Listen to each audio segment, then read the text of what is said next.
नागपुरातल्या रस्त्यांचा श्वास प्रदूषणानं कोंडलाय। यातच वाहनांमधून होणारं प्रदूषण मोजण्यासाठी CSIR नीरीच्या वैज्ञानिकांनी AI आधारित line source emission inventory dashboard विकसित केलाय। या डॅशबोर्डच्या माध्यमातून रस्त्यावरील विविध प्रकारच्या वाहनांची ओळख पटवून त्यातून होणारं प्रदूषणाचं उत्सर्जन मोजता येणार आहे। सध्या नीरीच्या गेट क्रमांक 1 वर हा डॅशबोर्ड लावण्यात आलाय, त्यामुळे वाहतूक कोंडी सोडवणं आणि वायू गुणवत्ता व्यवस्थापनासाठी मदत होणार आहे। कसं काम करतं हे डॅशबोर्ड जाणून घेतलंय आमच्या प्रतिनिधीनं। CSIR नीरीनं नुकतंच एक AI बेस्ड उपक्रम सुरू केलेला आहे। हे उपक्रम नेमकं काय आहे आणि कशा संदर्भात आहे हे जाणून घेण्यासाठी आज त्यांची संपूर्ण टीम आपल्यासोबत आहे। सर, हे AI बेस्ड उपक्रम नेमकं काय आहे? प्रत्येक शहरामध्ये गाड्यांमधून होणारं जे काही उत्सर्जन आहे म्हणजे इमिशन आहे, याचं मोजमाप करायसाठी जी काही टेक्नॉलॉजी होती त्या टेक्नॉलॉजीनुसार जर आपण मोजमाप करायचं ठरवलं तर एक वर्ष लागायचं आणि एका वर्षानंतर तो डेटा फोरकास्टिंग करायचं, तर त्याच्यासाठी भरपूर टाईम लागायचा।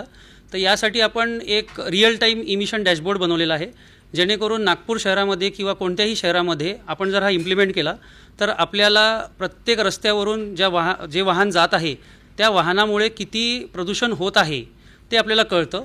तर याच्यात वाहनाचे विविध प्रकार आहेत, 2 व्हीलर, 3 व्हीलर, 4 व्हीलर, त्याच्यानंतर light duty commercial vehicles, heavy duty commercial vehicles. तर या डॅशबोर्डनुसार आता सध्या गेट नंबर 1 वरती हा आमच्या नीरीच्या गेट नंबर 1 वरती डॅशबोर्ड लागलेला आहे, CCTV लागलेला आहे। तर या CCTVमध्ये तो 2 व्हीलर 3 व्हीलर किती आहेत ज्या रस्त्यावरून जात आहेत त्यांना तो आयडेंटिफाय करतो आहे। त्या आयडेंटिफाय करून त्याच्यात परिवहन पोर्टलवरून आपल्याजवळ डेटा आहे की नागपूर शहरामध्ये किती प्रकारच्या गाड्या पेट्रोल आहेत, किती डिझेलच्या आहेत, किती LPG आहेत आणि किती CNG आहेत। तो डेटा आपण तिथून घेतो।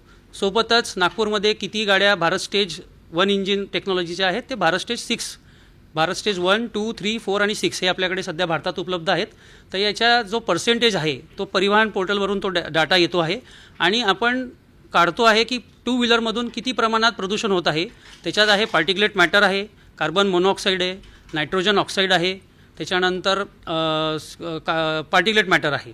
तर या 4 प्रकारचे जे पोल्युटंट्स आहेत जे एअर पोल्युशनसाठी मॅन्डेटरी आहे, तर याच्यावरून समजत आहे आपल्याला की सध्या अजनी रस्त्यावरती म्हणजे नीरीचं जे गेट नंबर 1 आहे तर त्या रस्त्यावर एका दिवसाला साधारणतः किती प्रमाणात प्रदूषण होत आहे। एका दिवसाचंही कळतं आपल्याला किंवा आपल्याला प्रति ताससुद्धा कळतं की 2 व्हीलरमधून किती प्रदूषण होत आहे, तर त्याचं इमिशन किती आहे, जेणेकरून शहराचं आपल्याला एअर पोल्युशन कॉन्सन्ट्रेशन किंवा त्याच्यामुळे कॉन्सन्ट्रेशन किती आहे त्याचं आपण करू शकतो। सर, याची संपूर्ण नागपूर शहरात अंमलबजावणी कधी होणार आहे? याची जर अंमलबजावणी आपल्याला करायची आहे तर आपल्याला नागपूर शहरामध्ये जे प्रत्येक चौकात CCTV लागलेले आहेत, आपल्याला जर त्याचा ॲक्सेस भेटला तर आपण संपूर्ण नागपूर शहराचा गाड्यांमुळे होणारा जो काही इमिशन्स आहेत ते आपण मेजर करू शकतो।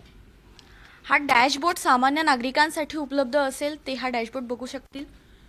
सध्या हा डॅशबोर्ड फक्त नीरी प्रिमायसेसमध्येच आपण युटिलाइज म्हणजे पाहू शकतो, कारण याचा आपल्याला आता याची परमनंट IP ॲड्रेसमध्ये आपल्याला कन्वर्ट करायचा आहे।